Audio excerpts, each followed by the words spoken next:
Now part of the Darkcast network.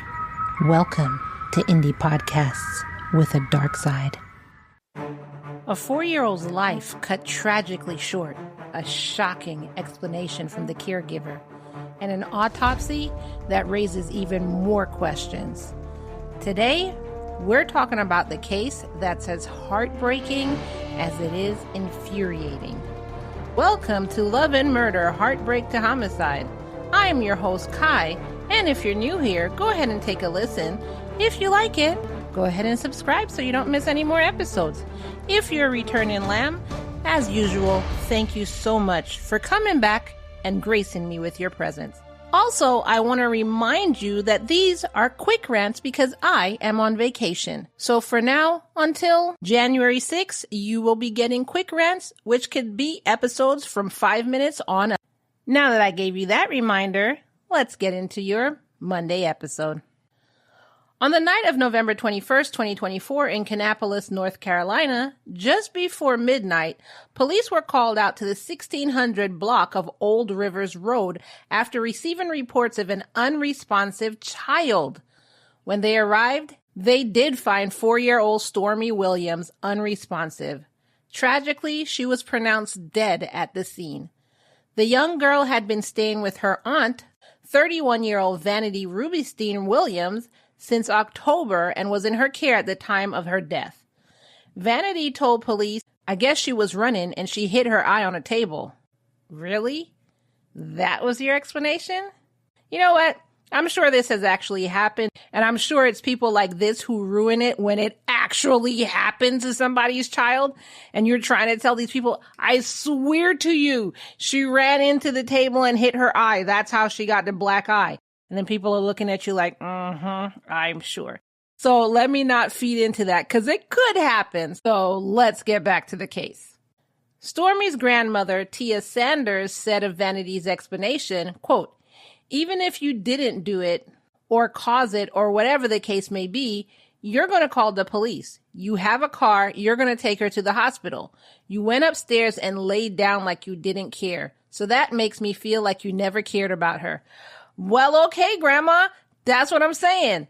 So the difference between this actually happening to a child and you're just like, I'm telling you this is what happened is the parents would give a damn and actually take the child to the hospital like immediately, or at least have a cold compress on her eye and call the doctor. Something.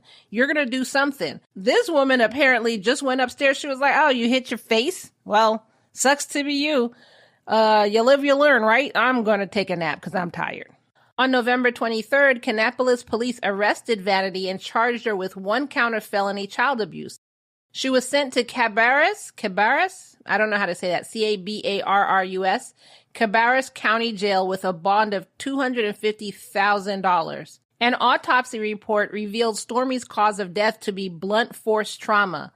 According to the autopsy, the injuries indicated serious bodily harm inflicted over an extended period of time.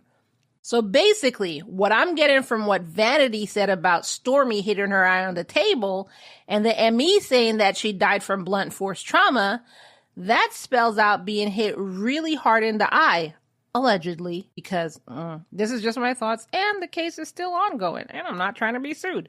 So did Vanity punch this 4-year-old in her eye? That's my question. On November 24th, after the autopsy report came out, Vanity's charge was upgraded to first-degree murder and her bond was revoked. In Vanity's arrest warrant, Cabarrus County court records state that she, quote, unlawfully, willfully, and feloniously did of malice afterthought kill and murder the victim.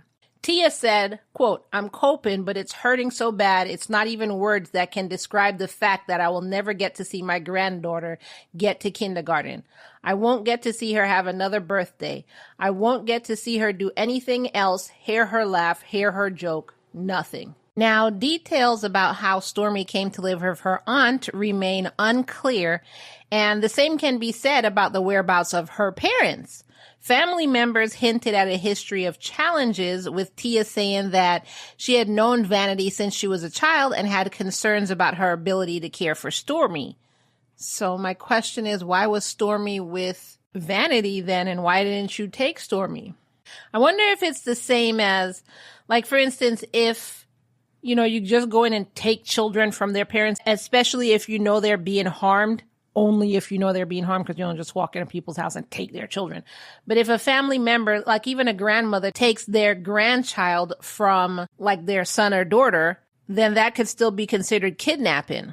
I wonder if it would have been the same since that was her grandchild, but this was the child's aunt. So it's not her mother. So would it have been the same if Tia had gone in and taken Stormy from her aunt? Would they have said that was kidnapping? I guess they would have had to have proved that Stormy's mother gave Vanity Stormy to watch or to hold or to keep or whatever.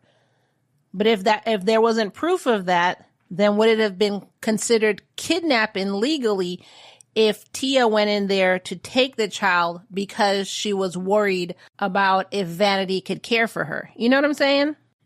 I hope that wasn't confusing at all. Vanity was scheduled to make her first court appearance on Monday, November 25th, 2024, but I haven't seen any updates on this. So that was, as of this recording, like what, a month ago? A month and some days ago? But I haven't seen any updates on this so far. So once again, this is going in the updates pile so I can keep a watch on it and see if we are going to get any updates on it. Tia said, quote, "I thought she was safe. I thought she was loved. I'll never get over this." What did you think about this case? I'm merging it together based on what the ME said and based on what Vanity said. I'm wondering if Vanity punched this little girl in her eye, or maybe smacked her so hard in her face or something that it blackened her eye that she felt like she had to say the little girl ran into a table. But also based on what the ME is saying, she was allegedly beating on her for some time. So I wonder how this case is going to progress. So that's all I have for you today. Don't forget to take advantage of the December sale. You literally only have today and tomorrow left to get 50% off your first month's membership. Then you can go in there and you can hear past bonus episodes I have in there. You can hear bonuses of Getting to Know Me where I answer questions.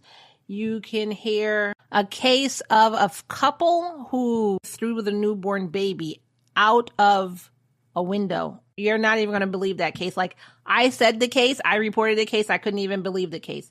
You're going to hear a case of a mother whose daughter was killed by the Mexican cartel and she took on the entire cartel. And just so many more bonuses that I have in the Patreon. Patreon.com/Love and Murder.